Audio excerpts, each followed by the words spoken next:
ଜୟ ଜଗନ୍ନାଥ। ଶୁଭ ସକାଳ ଦର୍ଶକ ବନ୍ଧୁ। ଚାଲନ୍ତୁ ଆଜି ଦିନର କିଛି ଗୁରୁତ୍ୱପୂର୍ଣ୍ଣ ଖବର ଉପରେ ନଜର ପକାଇବା। ତା ପୂର୍ବରୁ ଆମ ଚ୍ୟାନେଲକୁ ନୂଆ ଆସିଥିଲେ ଚ୍ୟାନେଲକୁ ସବସ୍କ୍ରାଇବ୍ କରି ପାଖରେ ଥିବା ବେଲ୍ ଆଇକନକୁ କ୍ଲିକ୍ କରି ନିଅନ୍ତୁ। ପ୍ରଥମ ଖବର, ଧାନ ଅମଳ ସମୟରେ ଆସୁଛି ବର୍ଷା, ବିଲରେ ମଣ୍ଡିରେ ପଡ଼ିଛି ଧାନ। ଚାଷୀଙ୍କୁ ଛାନିଆ କଲାଣି ଅଦିନିଆ ବର୍ଷା ଆଶଙ୍କା। ଭାରତୀୟ ପାଣିପାଗ କେନ୍ଦ୍ରର ଆକଳନ ଅନୁସାରେ କାଲି ସନ୍ଧ୍ୟା 5:30ଟାରେ ଉତ୍ତର ପୂର୍ବ ବଙ୍ଗୋପସାଗର ଏବଂ ତତ୍ସଂଲଗ୍ନ ପୂର୍ବ ବିଷୁବ ରେଖା ଭାରତ ମହାସାଗର ଅଞ୍ଚଳରେ ଲଘୁଚାପ କ୍ଷେତ୍ର ସୃଷ୍ଟି ହୋଇଛି। ଆଗାମୀ 24 ଘଣ୍ଟା ମଧ୍ୟରେ ଏହା ଅଧିକ ଘନୀଭୂତ ହେବାର ସମ୍ଭାବନା ରହିଛି। ଆଗାମୀ 48 ଘଣ୍ଟା ମଧ୍ୟରେ ଏହା ପଶ୍ଚିମ ଓ ଉତ୍ତର ପଶ୍ଚିମ ଦିଗକୁ ଗତି କରି ଦକ୍ଷିଣ ପଶ୍ଚିମ ବଙ୍ଗୋପସାଗରରେ ଏବଂ ସଂଲଗ୍ନ ବିଷୁବ ରେଖା ଅନ୍ତର୍ଗତ ପୂର୍ବ ଭାରତ ମହାସାଗର ଆଡ଼କୁ ଯିବା ସମ୍ଭାବନା। ତେବେ ଓଡ଼ିଶା ଉପରେ ଏହା ବିଶେଷ ପ୍ରଭାବ ପକାଇ ନପାରେ ବୋଲି କୁହାଯାଇଛି ପାଣିପାଗ ପକ୍ଷରୁ। ପରବର୍ତ୍ତୀ ଖବର, ଚାଷୀଙ୍କ ପାଇଁ ଖୁସି ଖବର। ଭାରତରେ ଲକ୍ଷ ଲକ୍ଷ ଚାଷୀ ଅଛନ୍ତି ଏବଂ ସେମାନଙ୍କ ମଧ୍ୟରୁ ଅନେକ ଆର୍ଥିକ ଅସୁବିଧାର ସମ୍ମୁଖୀନ ହେଉଛନ୍ତି। ଏହି ପରିସ୍ଥିତିରେ ସରକାର ପ୍ରଧାନମନ୍ତ୍ରୀ କିଷାନ ଯୋଜନା ମାଧ୍ୟମରେ ସେମାନଙ୍କୁ ଆର୍ଥିକ ସହାୟତା ଯୋଗାଇବାକୁ ଚେଷ୍ଟା କରିଛନ୍ତି। ଏହି ଯୋଜନା ଅଧୀନରେ ଯୋଗ୍ୟ ଚାଷୀମାନଙ୍କୁ ପ୍ରତିବର୍ଷ 6,000 ସହାୟତା ରାଶି ଦିଆଯାଉଛି। ଏପର୍ଯ୍ୟନ୍ତ ଏହି ଯୋଜନାରେ 21ଟି କିସ୍ତିରେ ଚାଷୀଙ୍କ ଆକାଉଣ୍ଟକୁ ଟଙ୍କା ପଠାଯାଇଛି ଏବଂ ଏବେ ଚାଷୀମାନେ 22ତମ କିସ୍ତି ଅପେକ୍ଷା କରିଛନ୍ତି। ଯଦିଓ ସରକାର ଏପର୍ଯ୍ୟନ୍ତ 22ତମ କିସ୍ତି ପାଇଁ ତାରିଖ ଘୋଷଣା କରିନାହାନ୍ତି, ଗଣମାଧ୍ୟମ ରିପୋର୍ଟ ଅନୁଯାୟୀ ଏହି କିସ୍ତି ଫେବୃଆରୀରେ ଆସିପାରେ ବୋଲି କୁହାଯାଉଛି। ପରବର୍ତ୍ତୀ ଖବର, ହିନ୍ଦୁଙ୍କୁ ଖୋଜି ଖୋଜି ମାରୁଛନ୍ତି। ବାଂଲାଦେଶରେ ଜାରି ରହିଛି ନରସଂହାର। ସୀମା ଡେଇଁ ସାରିଲେଣି ଅରାଜକତା। ହିନ୍ଦୁମାନଙ୍କ ଉପରେ ବଢ଼ି ଚାଲିଛି ଅତ୍ୟାଚାର। 24 ଘଣ୍ଟାରେ ପୁଣି 2 ଜଣ ହିନ୍ଦୁଙ୍କ ମୁଣ୍ଡ ଗଡ଼ିଛି ମୁସଲମାନ ମୌଳବାଦୀଙ୍କ ହାତରେ। ଗତ 18 ଦିନରେ ଗଲାଣି 6 ନିରୀହ ହିନ୍ଦୁଙ୍କ ଜୀବନ। ସାଧାରଣ ବ୍ୟବସାୟୀ, ସାମ୍ବାଦିକ କାହାରିକୁ ଛାଡୁନାହାନ୍ତି ଶଇତାନ। ୟୁନୁସ୍ ସରକାରଙ୍କ ଏଭଳି କ୍ରୂର ହିଂସାତନ୍ତ୍ର ବିରୋଧରେ ସାରା ବିଶ୍ୱର ହିନ୍ଦୁ ଏକାଠି ହେବାର ବଳ ଆସିଛି। ପରବର୍ତ୍ତୀ ଖବର, ବାହାରେ ନିଆଁ ଜଳାଇଲେ 5,000 ଫାଇନ। ଗତ କିଛି ବର୍ଷ ହେଲା ଦିଲ୍ଲୀ ସମେତ ଦେଶର କେତେକ ବଡ଼ ସହରରେ ମାତ୍ରାଧିକ ପ୍ରଦୂଷଣ ଖବର ସମସ୍ତଙ୍କ ମନକୁ ଚିନ୍ତା କରୁଥିଲା। କିନ୍ତୁ ଏବେ ଆମ ରାଜ୍ୟର ବଡ଼ ଓ ପ୍ରମୁଖ ସହରଗୁଡ଼ିକ ବି ପ୍ରଦୂଷଣ ବଳୟରେ ବାୟୁରେ ବିଷାକ୍ତ କଣିକାର ପରିମାଣ ବଢ଼ି ଚାଲିଥିବା ବେଳେ ସରକାର ଆକ୍ସନ ମୋଡକୁ ଆସିଛନ୍ତି। ବାଲେଶ୍ୱର, ଅନୁଗୁଳ ପରେ ଭୁବନେଶ୍ୱର, କଟକରେ ବି କଟକଣା ଲଗାଯାଇଛି। ସନ୍ଧ୍ୟା 6ଟାରୁ ସକାଳ 10ଟା ପର୍ଯ୍ୟନ୍ତ ନିର୍ମାଣ କାର୍ଯ୍ୟ ବନ୍ଦ କରାଯିବା ସହ ବାହାରେ ଆବର୍ଜନା ବା ଢାବାରେ କୋଇଲା ଜାଳିବା ଉପରେ ବି ପ୍ରତିବନ୍ଧକ ଲଗାଯାଇଛି। ପରବର୍ତ୍ତୀ ଖବର, ଶସ୍ତା ହେଲା ଇଭି ଗାଡ଼ି। କିଣିଲେ ମିଳିବ 1 ଲକ୍ଷ ପର୍ଯ୍ୟନ୍ତ ସବସିଡି। ଦିଲ୍ଲୀ ସରକାର ରାଜଧାନୀରେ ପ୍ରଦୂଷଣରୁ ମୁକ୍ତ ଏବଂ ବୈଦ୍ୟୁତିକ ଯାନବାହନକୁ ପ୍ରୋତ୍ସାହିତ କରିବା ପାଇଁ ଇଭି ନୀତି 2.0 ପ୍ରଚଳନ କରିବାକୁ ପ୍ରସ୍ତୁତ ହେଉଛନ୍ତି। ଏହି ନୂତନ ନୀତିର ଏକ ଡ୍ରାଫ୍ଟ ପ୍ରସ୍ତୁତ କରାଯାଇ କ୍ୟାବିନେଟ୍ ଅନୁମୋଦନ ପାଇଁ ପଠାଯାଇଛି।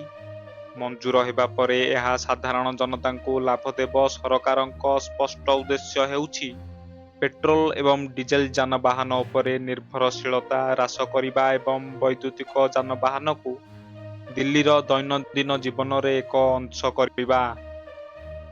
ପରବର୍ତ୍ତୀ ଖବର, ମଣ୍ଡିରେ କାନ୍ଦୁଛି ଚାଷୀ। ମଣ୍ଡିରେ ମୁଣ୍ଡରେ ହାତ ଦେଇ ବସିଛି ଅନ୍ନଦାତା। ଧାନ ଉଠାଇବା ଜିଦ୍ରେ ଅଟଳ ମିଲର୍ସ।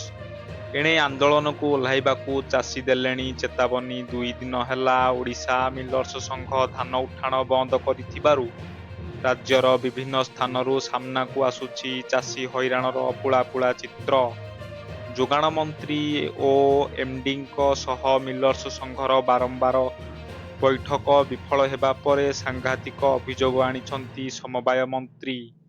କହିଛନ୍ତି ମିଲର୍ସମାନେ ଅନ୍ୟ କାହା ଦ୍ୱାରା ପରିଚାଳିତ ହୋଇ ସରକାରକୁ ହରଡ଼ଘଣାରେ ପକାଇବାକୁ ଚେଷ୍ଟା କରୁଛନ୍ତି, ଯାହାକୁ ନେଇ ତେଜିଛି ରାଜନୀତି। ପରବର୍ତ୍ତୀ ଖବର, ଲାଞ୍ଚ ନେଉଥିଲେ ଫରେଷ୍ଟର, ମାଡ଼ି ବସିଲା ଭିଜିଲାନ୍ସ।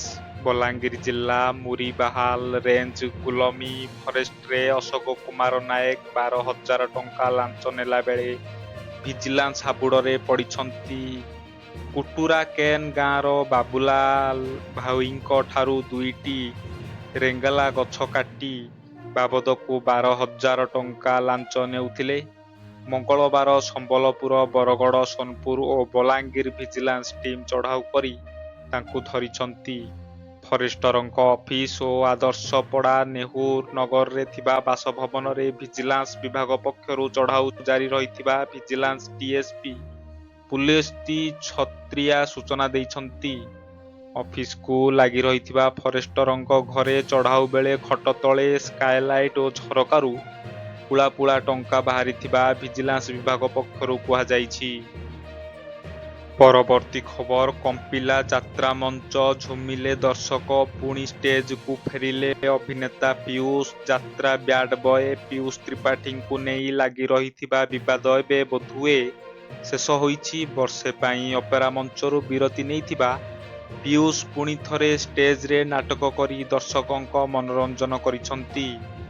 ଆଉ ମଞ୍ଚରୁ ଫେରିବା ପରେ ଗଣମାଧ୍ୟମ ଆଗରେ ନିଜର ଦମଦାର ଡାଏଲଗଟିଏ ମାରି କହିଛନ୍ତି, ଦର୍ଶକଙ୍କ ଭଲ ପାଇବା ପାଇଁ ମୁଁ ବହୁତ ଖୁସି। ଆଉ ଭୁଲ ହେବନି, ଭଗବାନଙ୍କ ଆଶୀର୍ବାଦ ରହୁ, ମୋତେ ଭଗବାନଙ୍କ ବଳ ଦିଅନ୍ତୁ ବୋଲି ପିୟୁଷ କହିଛନ୍ତି। ପରବର୍ତ୍ତୀ ଖବର, ମୁଖ୍ୟମନ୍ତ୍ରୀଙ୍କ ପ୍ରଶଂସା କଲେ ପ୍ରଧାନମନ୍ତ୍ରୀ। ସାମାଜିକ ଗଣମାଧ୍ୟମ ଏକ୍ସରେ ପୋଷ୍ଟ କରି ଓଡ଼ିଶାର ମୁଖ୍ୟମନ୍ତ୍ରୀ ମୋହନ ଚରଣ ମାଝୀଙ୍କ ପ୍ରଶଂସା କରିଛନ୍ତି ପ୍ରଧାନମନ୍ତ୍ରୀ। ମଙ୍ଗଳବାର ଅର୍ଥାତ୍ ଜାନୁଆରୀ 6 ତାରିଖରେ ମୁଖ୍ୟମନ୍ତ୍ରୀ 55 ବର୍ଷରେ ପଦାର୍ପଣ କରିଛନ୍ତି। ଅବସରରେ ଦେଶର ବଡ଼ ବଡ଼ ନେତା, ମନ୍ତ୍ରୀ ତାଙ୍କୁ ଶୁଭେଚ୍ଛା ଜଣାଇଛନ୍ତି। ଏହି ଅବସରରେ ପ୍ରଧାନମନ୍ତ୍ରୀ ମଧ୍ୟ ପୋଷ୍ଟ କରି ତାଙ୍କୁ ଅଭିନନ୍ଦନ ଜଣାଇଛନ୍ତି।